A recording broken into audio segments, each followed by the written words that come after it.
Hello and welcome to episode 31 of Jank It Up Fuzzball. I'm your host, Brian, aka Quarantine Tracker. See what I did there? Hey everyone, I hope you're doing well. It is the middle of April, and if you're like me, then you've been stuck inside for quite a long time. We are in the middle of a pandemic, and whoever thought we'd be saying that? I didn't know if I'd ever record again. I wasn't sure how it would go down, but I felt the need. Maybe this is closure, maybe not. I felt the need to reach back out to the community and my fans and the people that listen. I say fans, the people that listen. And I'm not here alone. I am here alone, but I'm not here by myself tonight because joining us remotely, our very special guest, our dear friend Greg. Greg, welcome back to the show. How are you? I'm doing as well as can be right now. I know I said that too excitedly, like everything's perfect, everything's normal. Yes, thank you for joining us, Greg. It's strange times, don't you think? Yeah, no, it is. From a Destiny point of view, I never thought I would play this much TTS. There's the first casualty is my honor in not playing TTS, or at least my snobbiness, and now I'm playing it all the time with you. You and me both. I mean, say all the time. It has been like 3 weekends in a row, which has been great. But before we dive into that, because I do want to talk about that and that, I do want to wish everyone out there, and I know you do too, Greg. But I mean, please be safe. We're who knows where we are and what we're in, whether you're in the United States or elsewhere. Uh, please do your part to help flatten the curve and take care of yourself and you and your loved ones. I hope everyone is well, and it's unprecedented, right? I mean, we've never seen anything like this in our lifetime, and hopefully we won't see it again. But Greg, you're managing okay? Yeah, I really am. And you said it best. I mean, every action we take these days, we have to just kind of reflect on it. Is this safe? Am I being safe for myself? Am I impacting the safety of others? And I think that's critical. And it's nice to see so many people though out there who are really paying attention, being safe. Absolutely. So yes, this is an entertainment podcast, or at least that's what I like to think of it as. So we're gonna talk about a game we love to play. Obviously, coronavirus is a big deal, and so we're not trying to diminish that, and hopefully you're not affected, but it is a big deal. It affects all kinds of people, and just do your part to keep yourself safe, keep others safe. And then Greg and I are going to spend the next, I don't know how long, but talk about Star Wars Destiny. It's a hot new game from FFG that looks pretty promising. I kid. It's a dead game, but that's okay. That's okay. We can do that. One of the, speaking of, obviously, you teased out that we have been playing some TTS, and I never really played a lot of TTS. I got TTS before even before I roped you in on this game, and I played a little bit, but it's just playing with strangers, and it's kind of weird. And then I kind of put it off. I mean, the joy of sitting across the table and literally rolling dice is so great, and drinking a beer. And I understand we're drinking beers remotely right now, but it's hard to obviously you can't replicate that. However, circumstances as they are, I'd rather roll virtual dice than no dice at all. And so I'm grateful to have you willing to occasionally hop on TTS and roll some virtual dice. It's been a lot of fun for me the last few weekends. A nice escape from everything else that's going on. Yeah, no, I mean, and we've noticed a few benefits of TTS. I mean, you can squeeze in a game here and there. You can set things up quickly. I mean, for me, I can load up a deck. It's not the 30 minutes of sleeving, which although partially, I enjoy that. So there are some perks. But you're right. The same here. I used to use TTS mainly just to like prep and test a deck and really think about it, and occasionally even play against myself. Maybe not, constantly full games, but just do a few hands and see how it went. And but this has definitely changed my attitude toward it. But yeah, so it's been eye opening, definitely. So what's interesting? Yes, TTS has been great. I agree because we can just what's interesting for those at home. We agreed to play TTS, which is great, but we also agreed to only build with cards we actually own, right? So it's not like we can just go nuts but it's fun to think that okay, these are cards that I know if I find a deck I like, I could actually, transition to the physical game, assuming one day we're able to actually do that. And so that's been a lot of fun because sometimes it's just like, well, I can't use this card because I don't own these cards. Greg doesn't own these cards, and that makes it easier for me. I don't know. Do you enjoy that, or would you rather be able to just pull in whatever cards you would want? No, I think in our tiny world of Destiny, I think limiting it to the cards we own is crucial.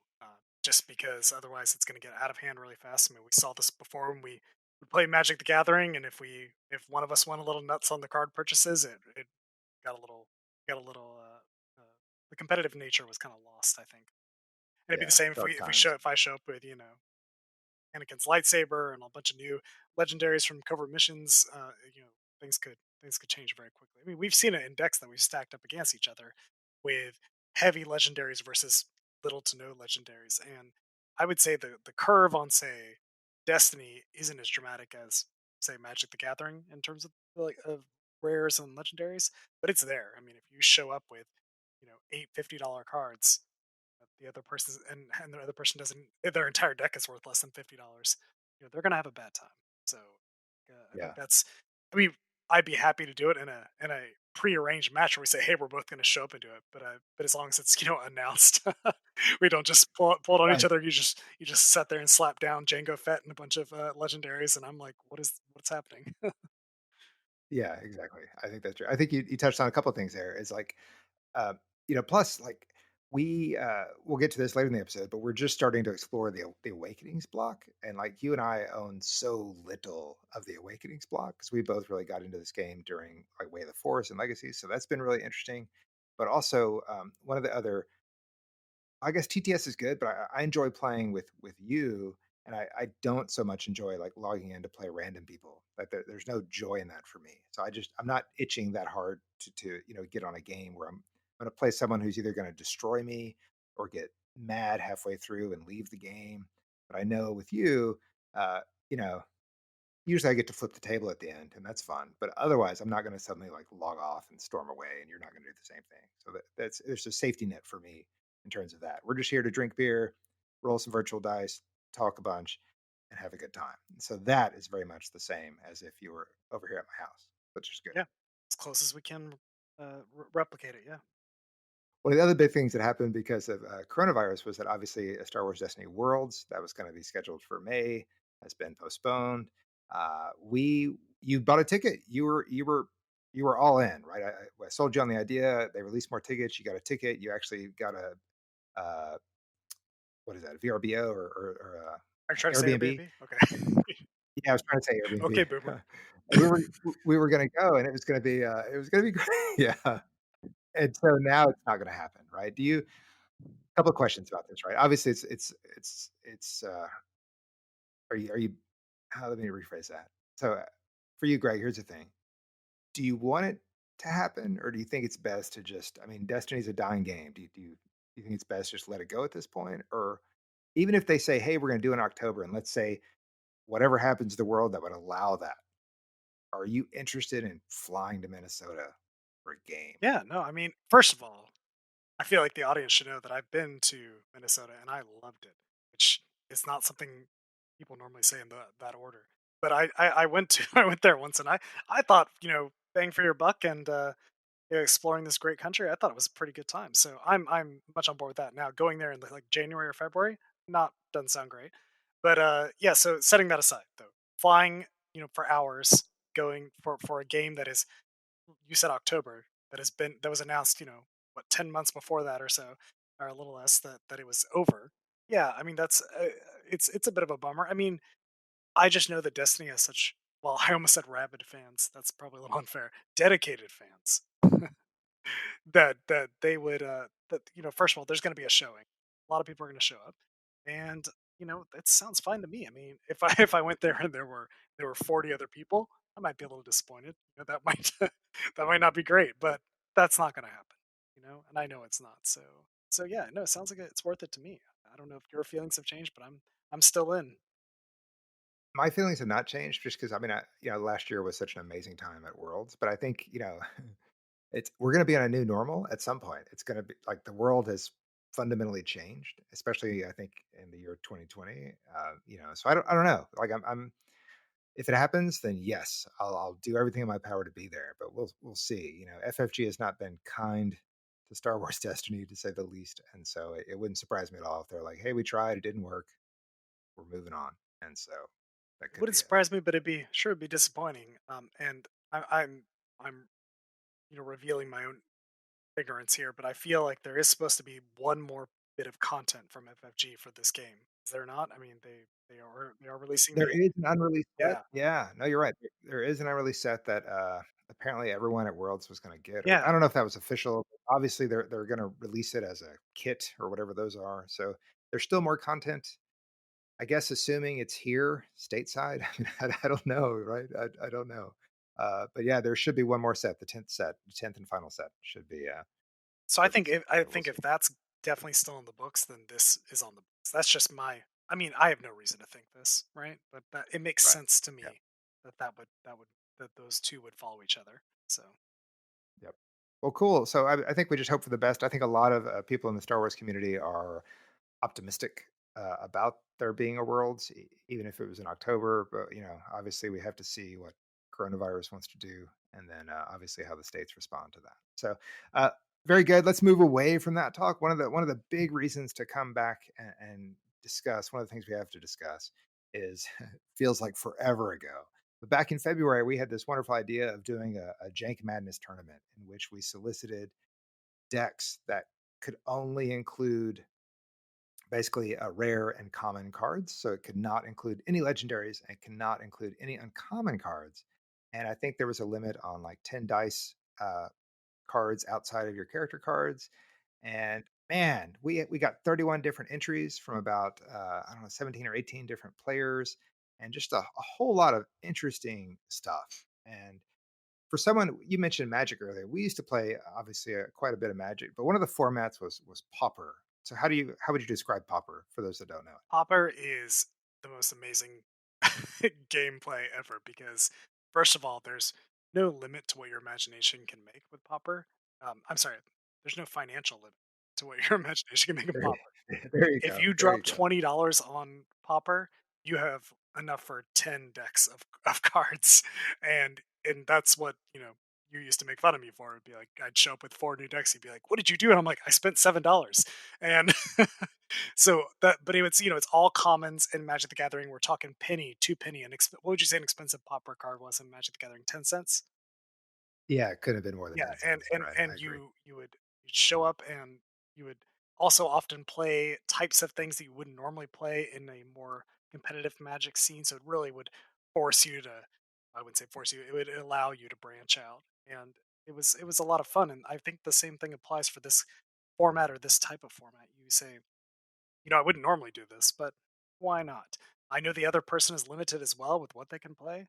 So I'm going to roll out there with, this crazy vehicle deck. And, for me, for example, I've never played Little Boy Annie. And so there you go. I'd never really seen a desire to play him, but it was one of the decks I piloted. So it was a lot of fun. It is awesome. I love like those popper challenges in Magic were always a lot of fun because they were inexpensive and you could throw something together, and like you alluded to, you're playing cards that typically would never see Oh, yeah. competitive play. And that's why for the people that listen to this, they know that I love sealed events because you're always forced to play stuff that you normally may That's not a play. that's a And that's a so great point. You're exactly right. It's you would play things that normally you would ridicule if someone showed up and played with it. You'd be like, you're really going to play that creature that is so expensive and whatever. But then after it starts destroying you, you realize, hey, that was a great idea. And it's that you're right. That's a great parallel to draw between these two things. Is that the cards you would normally never play, just like in sealed, they're very powerful in a limited play style like this. and so for our event, we obviously dice need to be there, so rare cards need to be there. Uh, and common cards. And so the uncommon cards are, you think about there are some really clutch uncommon cards that are in the everyday meta of Star Wars Destiny, but those were out. You think about Forsaken or Easy Pickings, and I'm sure there's any number of cards that we could probably talk about that are uncommon level but super powerful that wouldn't be allowed in our little tournament. And so I think that made it also pretty special because you did get away. You left off so many auto includes in any other Right, deck. shield. And yeah, right, shield, exactly. So other cards had to make the fold, and you mentioned like little Anakin, the pod racer prodigy. We had so many different decks, and we had, like I mentioned, we had 31 decks submitted. From there, we randomly selected four. So you came over, and we randomly drew out four different participants and their decks, and then we assigned them to us. But just to get a taste of some of the decks that we saw, some of them were jankier than others. Like we certainly had like Cody and three clone troopers, which gives me shivers just because you actually pilot a non popper version of that, which is frustrating and great. Is it Cody? It's Cody and Yeah, two Elite troopers though, Cody and right? 2 I don't know. clone troopers, and you always, look Yeah, down your nose at it and then until I trounce you 3 times in a row with it. yeah, right, exactly. We had a couple of different people suggested, Dengar Asajj, which made my heart warm because I think that's amazing. We had a Wicket and a Ray 3 and a Force Mystic. Like, what is that? Or Hondo, Kit Fisto.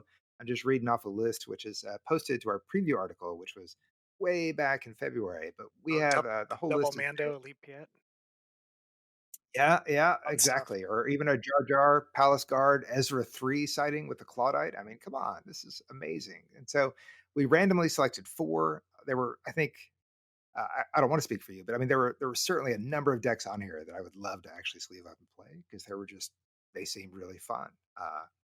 And the four we selected were, and we'll start with like our first match because we made like a semifinals and then we played 2 out of 3 for each contest, so it wasn't just a one game; it was 2 out of 3. So the first one, and I piloted this, was Elite L337, Wedge Antilles, and Rebel Engineer. So a piloting deck, and I'm familiar with that. I've played with Elite before. I've played with Wedge. Not a whole lot of Rebel Engineer, but I was excited with that because that's at least familiar territory for me. And then for your pairing, you got uh, Palpatine. This is what is that? Legacy's Palpatine. So Palp 2 with a pair of battle droids, and actually two different people submitted that deck. Going into it without even playing it, what'd you think about it? So, I mean, I've always was intrigued by that, but I don't did you ever play Elite Pal versus me? I'm trying to remember if you did. You played some Pal. I don't think I've ever played Yeah, Elite yeah, Pal. so This version. so not that version, it was the next one you played. So, yeah, Yeah. so I didn't know anything about him. I just saw the point cost, and then, of course, this is after the big point reduction, and I was intrigued, but the power action, I just was like, "Okay, I guess. I mean, what are the odds?" And then of course I love battle droids, but they are, super squishy. So I was looking at that health total, which I believe is 24, if I recall correctly. And Yeah, I don't think it's much. Yeah. and I was a little if I think that's correct, and I was a little worried. And but I thought it was interesting at least, and it was 3 wide, so I thought I had a chance. But I was worried definitely if we're talking about the matchup because I know you excel at support decks, and so I was definitely concerned. Right, right. So we made these matchups and we had I don't know, 4 or 5 days to actually sleeve up the cards and whatnot. So we had time to kind of think. I don't know, not there's a whole lot of strategy, but at least like I knew I was going to be piloting this vehicle deck into that deck, vice versa. Let me get to the other two decks and then we'll go back and talk about the semifinals. So the next deck was kind of what I would think would be one of the ringers, and this was Elite Talzin, Elite Dooku 2, which was a meta deck, obviously, but stripped of its legendary cards and stripped of the uncommons. It's still just the synergy of the individual characters. It still seems like it was the preemptive number one seed in my mind because those two characters can just fix dice all day long upon activation. Do you have any thoughts or concerns with that? Yeah, no, I think I'm not as familiar with Count Dooku, but Talzin I definitely know, and I looked at all the right cards that were in there for Talzin, and I was just like, "Yep, it's gonna be painful. The only shot I have is the low health pool." So Right, but what's great in this again this format, right? Like I mentioned, there are no legendary cards. There's no uncommon. So in this deck list, uh, that's provided. There's attunement. There's no escape, sinister ruse, spell of removal. The force is with me. All these cards, you're like, what? What does that do? I don't good even old witch magic. understand. Yeah, yeah. And I should say first of all that let me just go ahead and tell that who submitted these. So I've ignored that. So I'm a bad host. But uh, backing up, the deck that was the wedge elite rebel engineer was by Matt. We have two Matts. I'm going to say Matt H. So thank you, Matt, for submitting that. The Palpatine Battle Droid was Patrick. Patrick's a longtime fan of the podcast, so thank you for that. Patrick was one of two people that I mentioned that submitted that same lineup, different decks, but the same lineup. And the Taliesin Dooku came from Jordan. Jordan is a Houston area player, so that was really nice to have a Houston represented. And then lastly, we had a vehicle deck for you to pilot. So this was by Matt B. It's Elite Ayla, Elite Rose, and then little Anakin Skywalker, single die. What'd you think? So that one I was excited about just because I am late to the party on Rose, and after seeing her in action, I'm more of a fan of, hey, there's just constant money coming in. She's got great sides. I mean, so I was actually seventh on it, and I love Ayla, so I'm always trying to get Ayla to work in decks. So it just seemed like a perfect rainbow deck. I was pretty excited to pilot that one. And no disrespect to the other vehicle deck, but I was like, oh, this is the one I want. I'm so glad that I got this one. So Yeah, I think it was great that obviously we had 31 decks, and two of the vehicle decks happened to fall into the bracket, and they were very different, right? There's oh, six different characters. There's no overlap, and I thought that was really interesting. This particular deck, the Ayla version, had 10 supports and then 20 events, and it was just go time. I thought that was really interesting. What's funny to me, just between the two of us, like we didn't have Ayla forever. It felt like we had zero Ayla for the longest time, and now with buying all these legacies boxes, now we each have like I don't know 4 Ayla or something you should crazy. give away some We should Ayla. yeah, if you need some Ayla, please let me know. So okay, so those were the 4 decks, and thank you to Matt, Patrick, Jordan, and Matt. That's awesome. They were super fun to sleeve up. We played 2 out of 3. Let's kind of and again, we played these like 6 weeks ago, so it's been a while, but we obviously know generally how it went. My Wedge Rebel Engineer Elite deck, actually, I started strong against Pal. I just remember getting the Millennium Falcon, the 4 cost Millennium Falcon down in turn 1, and it was go time. I was loving it. I don't know if you recall that, but I was just killing battle droids and just living the dream. Well, so that's what that especially that first game, I was like, this is what I thought would happen is that just because even though I was piloting a three wide, I was thinking like these support decks are just going to dominate, and it's going to be a support off in the finals. It's going to be vehicle dice rolling everywhere, and just tank and like trying to tank and maintain with these three wides. And so I wasn't surprised that you destroyed me the first game, especially you got my Falcon out first round. It's not great for Right, me. and then even when Leet died, suddenly her 2 dice got attached to the Millennium Falcon. It was just amazing, and I felt really good. I'm like, "Wow, I just totally crushed Greg in that game." Not that it was I don't know if maybe it was super close, but it still felt great. And then we played the second game, and oh my goodness, I think that the true power of your deck came out. I didn't find a vehicle in turn 1, not that that's an excuse, but that gave you the opening you needed, I think, to just have your way. And of course, I looked over the deck. I probably rolled some dice, practiced a little bit, but then I had the rhythm down a little bit better. By game two, and I understood the power action. And I'll say this now, just because we're going to talk about this deck a little bit, but the power action, walking into it, like it was so much better than I thought it was going to be. Yeah, And I didn't believe it. Kind of when I was going to, I'm like, oh, okay, it's discounted by the number of dice, the different symbols on the dice that are damaged, the different damage symbols. So I right. was like, okay, yeah, so that's like one, right? But then when I started casting, 3 cost events for free, I was like, oh, okay. Yeah. When you would mobilize for free, I'd be like, "Oh." Or you put I put lead lead on a on, vehicle, yeah. yeah, and what did you do for free? Yeah, you put lead on a vehicle. I might have waited until you rolled it out, and then I used law and order and killed lead off the vehicle, Right, discarded the upgrade. discarded upgrade. Oh, it was, those are Yeah, amazing plays, right, that you just don't get in a non quote unquote "pauper" event, but yeah, it was crazy, and then what's the, what's the highlight card of the deck, Greg? At least the card I never wanna see again? pulverize. Pulverize.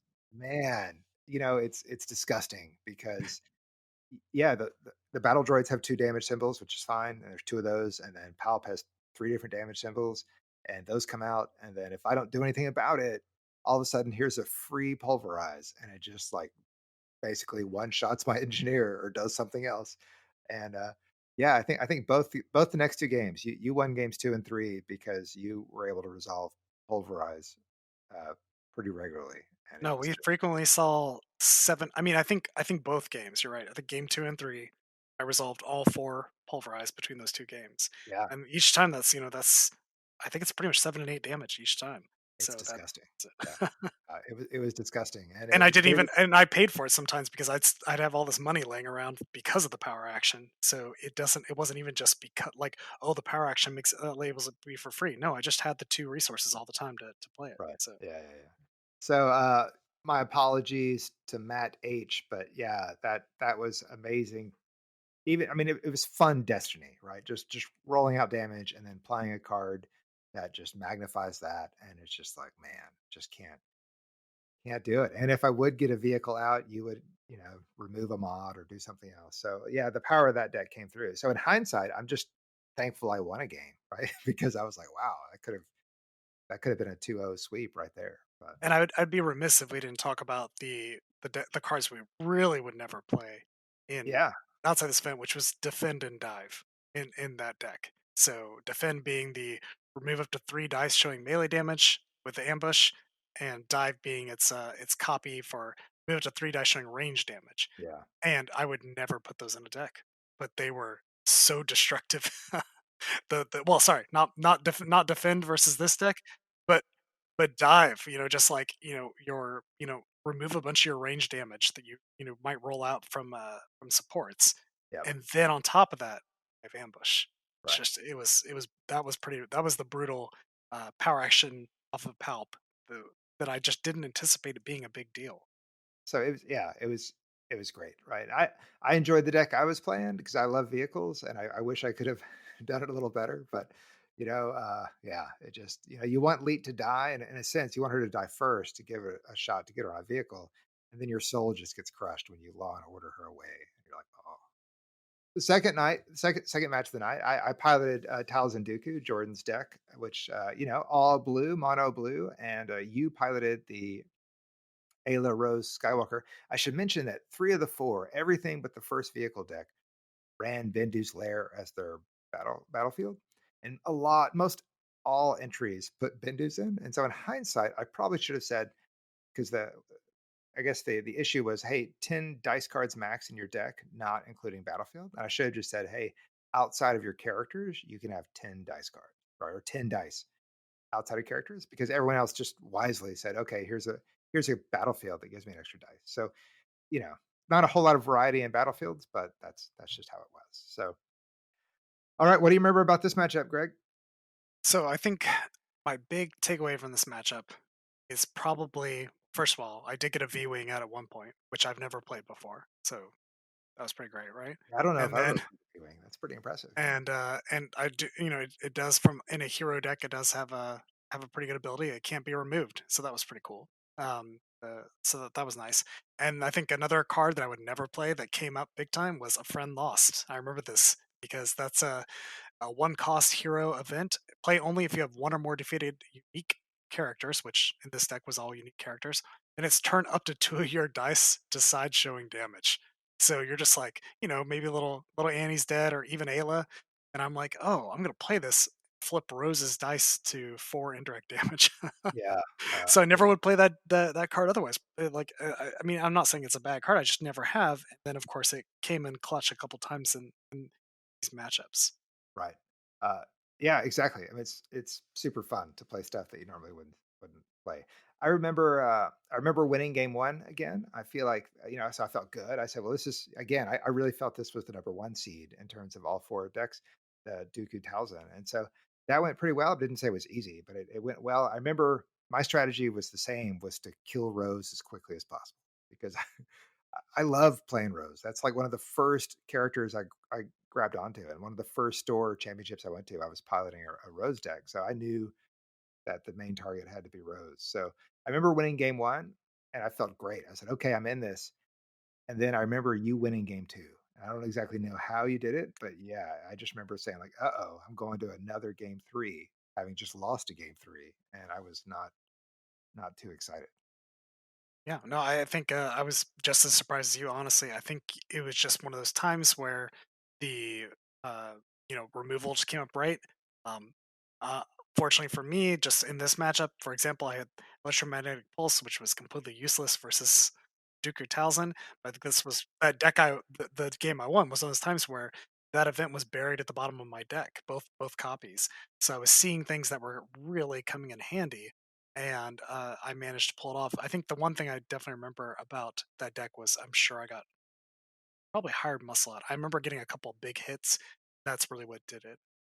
And I think you were going super aggressive, so you didn't have. By the time you realized you needed to start shielding up with Dooku with his die, it's Yeah, kind of too late. too late. So Talzin's great, but at 9, that's kinda squishy, so Yeah, I if don't you don't remember the I don't unfortunately, I don't quite remember the order I went yeah, in for that. I do remember one of the games. I mean, I changed up the order, and I don't remember if that was to my benefit or not, versus just going for Dooku. yeah, But the thing was, of course, you would shove indirect into Taliesin, and she would just be a tempting target, and I'd take her out. But then by that time, Dooku was a god. Yeah. yeah, it was pretty set up. So we went to game 3, and I don't again, I just don't remember a lot of details of game 3, but, I took it down. It's Talzin's ability to flip a die, assuming that I choose my deck and I have, except with the exception of maybe Hidden Motive, I have 28 cards that are 1 or 3 cost, and Dooku again, roll him out, flip one of his dies to damage. Yeah, it's just kind of unrelenting in that regard. And so just picking off, probably going for little Annie or Rose, pick them off. I don't remember going for Ayla too often just because I figured if I could kill the engine, she would kind of not be that big of a threat. And maybe that helped. I don't know. But I took it down and I was pretty happy with that. I'm sure I used Entangle once, and I'm sure that also caused you to go for Anakin early on. Oh Just right. Yeah, yeah, yeah. Yeah. yeah, Yeah. once you saw that I had Entangle or remembered that I had Entangle, you're like, let's get that yellow character out of there from Yeah. here on There out. may not be easy pickings, but Entangle. Yeah, absolutely. Absolutely. So this set up our final. We didn't play it that night. We came back, but this set up a final between Tals and Dooku into Palpatine and Battle Droids. So we have some big blue villains and some battle droids. What'd you think going in? So I was a little less worried because, of course, I saw the notoriety of Pulverize in action. So, and I was like, whatever you do, you cannot pitch a Law and Order. He's gonna put a big upgrade on Dooku, and it's gonna be a big old, melee stick, and you're gonna save that Law and Order, and he's gonna roll out, and you're just gonna destroy it. So I feel like I had a really good plan going into it, and I figured that you know if nothing else, I had really good mitigation. So if not the best health pool, I mean, in a health pool standpoint, we were not that far off from each other for me being a 3 wide. So I guess I had 3 health on you. Yep. That was it. So and you've got tons of shields that you can throw out with Dooku. So Yeah, and I felt really good. I even leading up to it, I polled like on Twitter and I said, which deck do you think is gonna win? And Tals and Dooku was like up 60, probably like 67-33. I mean, it seemed that fueled my rage. yeah, Yeah. yeah. Maybe my mistake was showing you that. I don't Yeah, know what yeah, happened. we don't yeah, for the listeners, we don't necessarily trash talk that much, but he texted this to me like hours and hours before we're supposed to play, like, "How you feeling?" And I'm like, "Oh, I'm feeling pretty good." He's like, "Twitter disagrees," or something like that. Right? That probably came back and bit me a little bit. So we sit down at the table to settle this, and man, once again, I felt pretty good because I have all my dice fixing. I got good things going on. But, being able to play your high cost events for free just punched me in the mouth. Like round 1, I feel like there was a pulverize. Am I wrong on that? I feel like I Yeah, just no, couldn't get it I'm away. pretty sure. Yeah, that I think the first game was the worst of the 2 for you, and Yeah. and I know it was. I'm sure it's somewhere in your Twitter feed, that you were just like, I feel like you just like you said something like, "I did 4 damage the entire game." Right. It did not go well for me. I died a quick and painful death. I mean, it was I was shocked. I really was because I thought, "Oh, this is the number 1 seed in my mind." I'm like, "I got all my tools. What's gonna stop this?" And it turns out 4 damage dies and pulverize will stop that. Stop that Yeah, fast. and I just, in the time we're talking, had to look it up because it's right there, and Oh, yeah, geez. yeah, I guess game 2, round 1, I did Palp 2 melee, Bendu's Lair 2 indirect, and Palp 2 ranged, and so Pulverize for free for, 9. I guess that's 9 damage, yeah. Yeah, So yeah. So, that's game 2, you're getting ahead of it, because sorry, not really. yes. No, not you're not. I mean, I got crushed game 1. So we go to game 2, a little bit of pressure, right? I'm like, "Okay." Jordan trusted me with this deck. Clearly, I have to do something. And now you've teased out that, yes, I got pulverized again. I just Yeah. I couldn't avoid that card. I mean, how you found it so often, we'll never know, Greg, but there it was, and yeah, it was not much of a match at all. It was a 2-0 sweep for you and for Palpatine and the battle droids. Did I even kill Palpatine? Did I even kill a battle droid? I honestly don't I remember. I I hate to say it, but I'm not sure you killed a character at all. Yeah, It was pretty. I mean, 'cause it's again just the mitigation in that deck was just. I mean, I think I saw defend both games, so you would roll out Dooku, fix his die with. You'd roll out a melee, a natural melee, fix the right. other melee, and then I would defend both of them away. Yeah. And then I've got. I'm sure I saw mobilize a lot, so I was swimming in money. It was just. It really just. It played like a dream that time, and you want me to share the final dice cast? Yeah, go ahead. Yeah, so the final dice cast, which was not a pulverize, I think that ended it, was a well force jump special, which whatever. I had Yep. a palp, two indirect, two ranged, and then two E11s with two plus two ranged, and a battle droid for plus two indirect. So that's a total of 10 damage. Wow, yeah. So it's just I crazy don't have that. this pulled up, because I don't wanna remember it, so thank you for bringing this up for the listener. Uh, Yeah. it was amazing. I mean, again, I love this, even though it was not in my favor. I mean, that's why we love this game, right? For that kind of thing where it's like, "Here's 10 damage. What you got?" "I got nothing." What I'm just gonna take all of it because I have no way to stop it, and, man, yeah, defend, pulverize. I know pulverize getting some play, but man, it's just all these crazy mobilize. I mean, who plays mobilize, right? It's just No, it's true, and I think he and pull Law and Order. yeah. Oh, right. Okay, Law& and Order is a huge star, right? I Who mean, plays Law& and Order? I definitely blew up one of your heirlooms at least once. You had Yeah, an heirloom on Dooku, and I blew it up. And then just even nailing sound the alarm. I mean, I still occasionally throw a sound the alarm in a deck because it's a go-to you do play a sound alarm. neutral Yeah. Yep, neutral event, and zero cost, and you roll hot with a Dooku and Talzin, and then you fix a die with Dooku, and I'm just like, yeah, let's re-roll all of that. right. Yeah, And that's so the worst. Absolutely. Because I get to fix a die, like you said, like, "Oh, here's a 2, here's another 2," and you're like, "Nah, just roll that." I'm like, "Oh," you know? It's like, "Good luck with that discard and a blank," or whatever it is, I don't know. But congratulations to Patrick. Patrick won with his deck. Patrick, also a huge shout out. Patrick works in a hospital, and so he and his family are well, but both he and his wife work in a hospital. So I just want to. He's been congratulated. This happened a long time ago. Their prizes, courtesy of Game Shop of Destiny, have been sent to both Patrick and Jordan. But thank you, Patrick, for that. Thank you, Jordan, for your deck. I apologize for not being able to pilot it better against Palpatine, but I mean, honestly, Greg, I had such a fun time playing these decks. It this really, we yeah. really can't, I think, emphasize enough how much fun we had.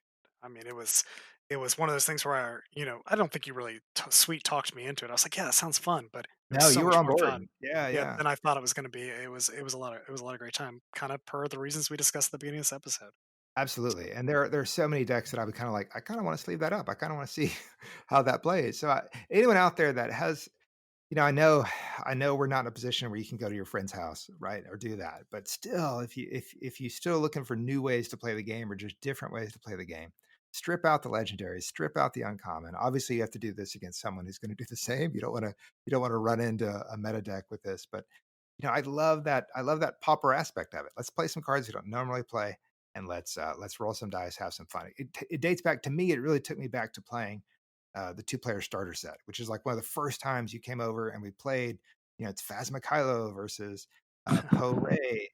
It's all those cards where you're like, what does this do? Why am I spending two to increase the value by two or whatever? But it's just in a way it's janky stuff, and I love that, and that's why I think I had such a fun time with these decks.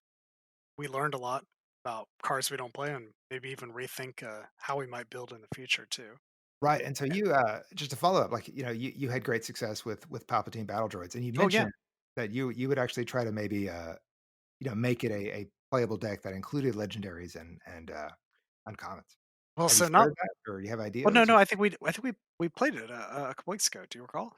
We did. I Man, did play it. It's okay. you crushed me. Yeah, no, so no, what happened, so we played it, and I did, of course, change some of the upgrades over to, I guess, maybe, I don't know, maybe a legendary or 2, but really, just changed up a little bit, and I think what happened was we were laughing is that I just was not seeing Pulverize. Right, It was just not coming up. In fact, we played a really close game down to the wire, and you beat me, and I was down to 4 or 5 cards in my deck, and 2 of them were Pulverize that's right. in the deck, not in my Yeah. hand, and I was like, I was about ready to flip the TTS table. But yeah, but I think we did a third game, and I think the first game I lost bad. The second game it was close, and the third game I Pulverized finally made Yeah. its appearance. And so yeah, it can be kind of a if you don't see the Pulverized, maybe it can be a little close. Right, right, and what's interesting, though, is, like, you're right. I mean, I'm sure you put in the Forsakens or you put in some Yep. uncommons and things, but Mhm. the in my mind, the most feared card in that deck, no matter what else, is Pulverized because you can play it you don't have to have any money showing. As long as you have 2 different dice showing damage, that's online, and it's Which just, you're oh gonna have if you're playing it. So yeah, it's yeah. gonna be that's true. Yeah, I've already it's a problem. I guess we've played so much Destiny in the last 3 weekends on TTS that I forgot that part because it's not fresh in my mind. But, yeah, Mm. yeah, I love that deck, and yeah, I think it's a fun deck. So thank you to Patrick. Kevin from Roll On also submitted that lineup, and so, man, y'all made some really great decks. So thank you one last time for that. All right, so I don't wanna go too long, but I do wanna mention that one of the things we're doing in our quarantine days is that we finally, you and I both, much to the probably dismay of our respective wives, we buy boxes of old old sets. We buy them on the cheap, right? And so even, like, recently, a store was getting rid of Awakenings that we don't own any Awakenings, and they were, like, $16. And what's funny is I text you, and I'm like, "Hey, I'm gonna get a box of this for 16. Do you want one?" You're like, "Yeah, give me one." And so I buy 2, and then what do you go and do? You go and buy 2 yourself, right? So, I mean, now we have 4 boxes of Awakenings between us. So, anyway, we have a lot of boxes. We have Covert Missions. That's something else that this thing has disrupted. Like, we have not opened a single pack of Covert Missions yet, even though we each have a respective box, but we haven't been able to crack that in. But we each have a box of Spirit of Rebellion. And so what we did this past week is we cracked 9 packs, right? We got on Google Hangouts and a little video chat, and I drank a beer and opened 9 packs apiece. And then we combined that with the Rivals kit and we played a little sealed match as if we were hanging out in our house. So I thought that was a lot of fun. What'd you think? Yeah, no, it was a lot of fun as you pointed out to me. You're like, we should do only 9 packs because if you do 9 packs, you will see a lot of these cards It's in your true. deck. And You had to play some really janky things. It's true. Well, mathematically, it works out because if you take 9, that's only a quarter of the box. But in a normal sealed event, if you ever do an official sealed event, it's only 9. But most people like myself will play rainbows, so you have more of a selection to choose from. Some crazy people decide to go 2 color, and then you have a fewer, pool of cards to work with. that is correct when there is no other choice. I know.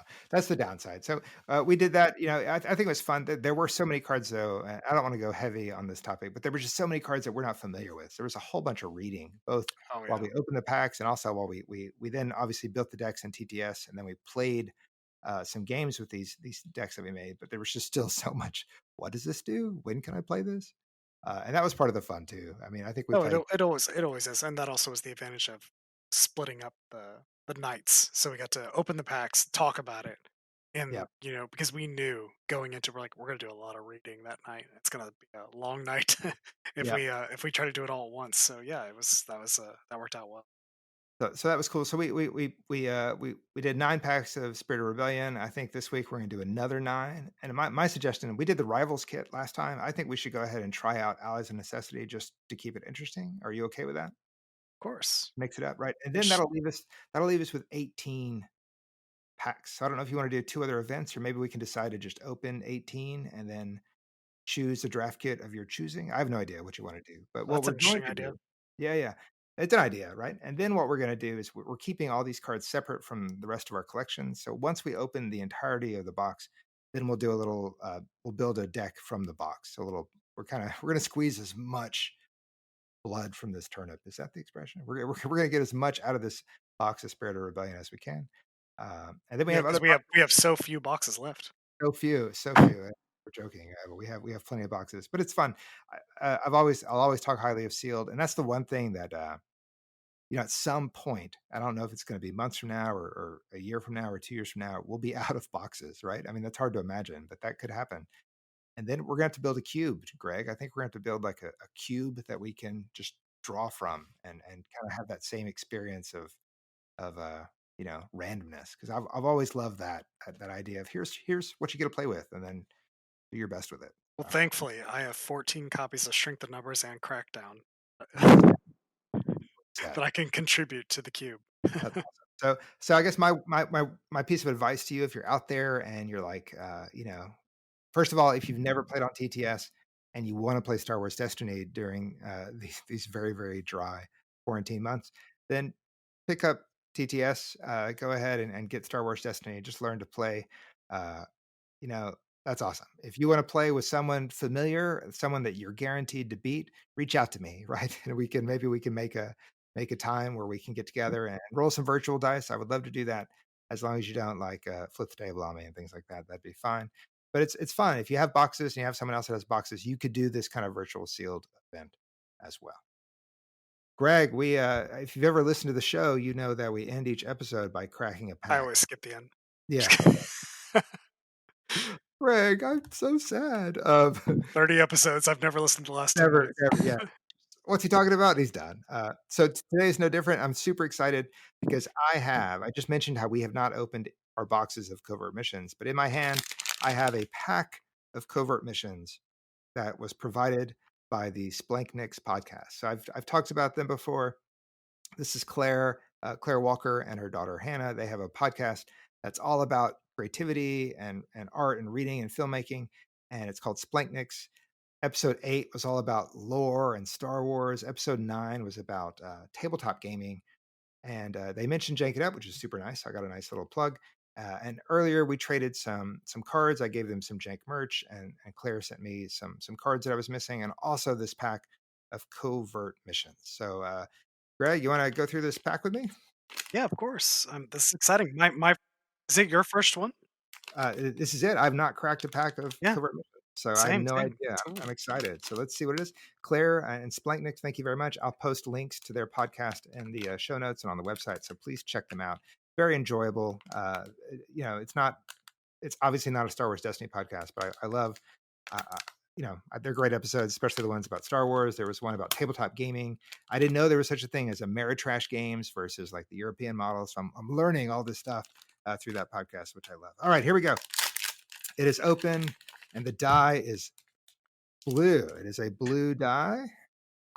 All right. Love the hesitation. Yeah, no, it's good. It's not a legendary because we wouldn't be on brand if it were. So it's not a legendary. But the rare is Sheehan Training. It is a 3-cost blue neutral upgrade ability. It is blue character only. The die reads 2 melee, 2 shields, 1 resource, special blank. And the special reads deal 2 damage to a character. You may discard this upgrade to play a card titled Sheehan Mastery from your hand or discard pile on attached character for free. So, um, do you have any of the moves, Greg, in your collection? Do you have? No, I don't have any moves. Destiny and outside of Destiny. Yeah, I have Neiman Mastery. That's the one I Mhm. was lucky enough to get. I Yeah, don't have one, yeah. Sorcerer Mastery, but I have lots of the trainings. Actually, I don't know if I have too many Neiman trainings, but the Neiman training is only like a 1 cost, and Sorcerer training is, I think, it's a 2 cost. This is a 3-cost training. What do you think about that? It does have 2 sticks, 2 shields, resource, special, and the special is damage. So it has 2 It's 3 damage damage dice. size, yeah, that's not Yeah, nothing. it's not I nothing, right? I think, with those, cards that emphasize blue abilities, I think that this is viable. The if anything that discounts abilities or, has, benefits to abilities, yeah, So you're it's saying bad. you're gonna put it on a youngling? Is that what you're saying? I'm just kidding. No But, yeah, redeploy, so it can't, yeah. but I would say, honestly, I'm old-fashioned to see actual sticks, so, I'm not with your fancy trainings, so and, Yeah, masteries, just because I don't own any. I think I would just make like, we have 2 boxes eventually, so if any one of us happens to pull a Shein Mastery, then you should just just make sure you have the training card to go with it, probably, I don't Mhm. know. Alright, so let's set that aside, and the uncommon, ooh, this is fun. It's a gray event, 0 cost, it's Wookiee Rage, it is a hero card. Has ambush, we love ambush, so many cards with ambush, from that Spirit of Rebellion set. Until the end of the action phase, each before ability on your Wookiee characters that contain, quote, has 6 or more damage, unquote, now says, quote, has 1 or more damage instead. So until the end of the action phase. Basically, you can force your Wookiees into a rage, and they will take the benefit as if they were more heavily damaged. Where do you come down on Wookiees? Are you excited by them? Yeah, Yeah, no, I'd say equal, maybe a little less than Ewoks. I love, you know me from my our Magic days. I love tribal decks. I do know that you do love tribal. Yeah, yeah, I yeah. love tribal, and so, yeah, I would almost see a little slow on the Ewoks, but yeah, I love the idea. I mean, just the Ewok cards, for example. I love all of the zero costs. Your Ewoks do this, your Ewoks do that. Yep, So yeah, I'm a huge fan. This is one of the first cards I remember that like stuck in my memory yep. from Covert Missions. So I don't get me wrong, I haven't like built a Wookiee deck, but I'm sure I will. Yeah, Like it's yeah. gonna I happen. think yeah, Wookiee Rage seems like such an amazing card in that deck type for sure. All right, so there's the uncommon. Here are our three common cards. We have Infuse the Force. It is a blue neutral event. It costs one resource. Okay, here we go. You can spot a Sith to deal one damage to a character. My kind of card. You can spot a Jedi to give a character one shield. You can spot an apprentice to draw a card. So there is no or, there is no choose one. So you can do as much of that so long as you can spot a Sith, a Jedi, and an apprentice. Now, how on earth would you be able to spot a Sith and a Jedi, Greg? Plo Koon. Not Plo I'm Koon. sorry, Plo Koon. What am I talking about? I'm sorry. Yeah, I was trying to think of the yeah, does his name or start with a P? Pong. There we go. Pong. We Yeah, are that guy. so oh, Star Wars people are not going to be happy with us. Okay, please, forgive me. I it's been a while since I watched, Clone Wars, Yeah, and, Pong Krell, right? Pong Krell, thank you, sorry. It's a It, little similar, guys. it is. No, it totally is. So, but he is like the only villain Jedi that we have. So if you're building a standard deck, it's conceivable that you could have a Sith and a Jedi on the same team. Next card up is it's a zero cost yellow event called Taken by Surprise. Has a Trandoshan hunter on the artwork. It says deal one damage to a ready character or spot a mission plot to deal two damage to a diceless character. Huh, very conditional. But it costs zero. But though, yeah, the 0 cost is Yeah. pretty nice. So you could deal one damage to a ready character. I mean, it's limited because they have to be ready, but it's still damage out of hand for nothing. It's pretty good. And if you spot a mission, then you can deal it to a diceless character. That's even more more limiting, but still, one damage to a ready character is pretty good for no cost. Last one up is a red event. We got the full rainbow of spectrum here. It is a zero cost red neutral event called Embark. Activate one of your characters or supports. Then, if you have five or more dice in your pool, turn one of them to a side with a symbol not showing on any of your dice. Holy cow, Greg, wrap your I'm so glad this is 0 cost, like, what? yeah, wrap your head It's around the that. it's the only way this thing is seeing play is the 0 cost, Right. oh, I mean, okay, so let's think about that. Let me read it one more time, then let's think can how it's freaking feasible. flip it to a blank. Right. Activate one of your characters or supports. All right, got it. Then, if you have five or more dice in your pool, turn one of them to a side with a symbol not showing on any of your dice. Note that it does not say, "You may," so you really might have to blank a die. Yeah, no, you're right. Absolutely. It does not say. It says, then if you have, turn one of them. You're right. So if you put this in, if you got five dice in your pool, then you're gonna have to turn one to a side not showing on any of your dice. Holy cow. I'm still trying to wrap my head around what are you going for here? I guess you do get to fix quote unquote fix a die, but yeah, I don't I know. mean, I guess just lots of, you managed to throw in some melee in there too. I don't know. I really don't know. Yeah, Because I'm trying to say if you had melee, that would reduce the other types of sides that you would have on your dice. I really don't know. That's I don't know. interesting. We'll have to see. I We'll guess have to look that up on the database and see what kind of deck it's actually in. Because I maybe just it's. I guess maybe or else if it's for special fixing. It says yeah, turn one of them, any of your dice. right. So if you've got a lot of dice with no specials and you're counting on one of your dice with a special, then that could help you do some Ah, special fixing. good thinking. Good thinking. So to recap, this pack from SPLANCHNICS, thank you very much. The rare was Sheehan Training, 3 cost blue neutral upgrade. The uncommon was Wookiee Rage, a zero cost gray event hero. And then we had Infuse the Force, a 1 cost blue event neutral. Taken by Surprise, a zero cost neutral yellow event. And lastly, we had Embark, which is a zero cost neutral red event. Once again, Thank you, Claire and SPLANCHNICS, for mailing me that pack, my very first pack of Covert Missions here in the middle of April, being opened in my studio. And I got Shein training. So awesome. Greg, it's been real, man. I really appreciate you coming on and joining me for episode 31, which is a number that I honestly didn't know we'd ever see. But I'm happy to be doing it again, and I'm happy you carved some time out of your day to chime in. So thank you very. I had a blast. Thanks again to Claire. That was a great pack, too. So it's Oh, it's a lot very of strong.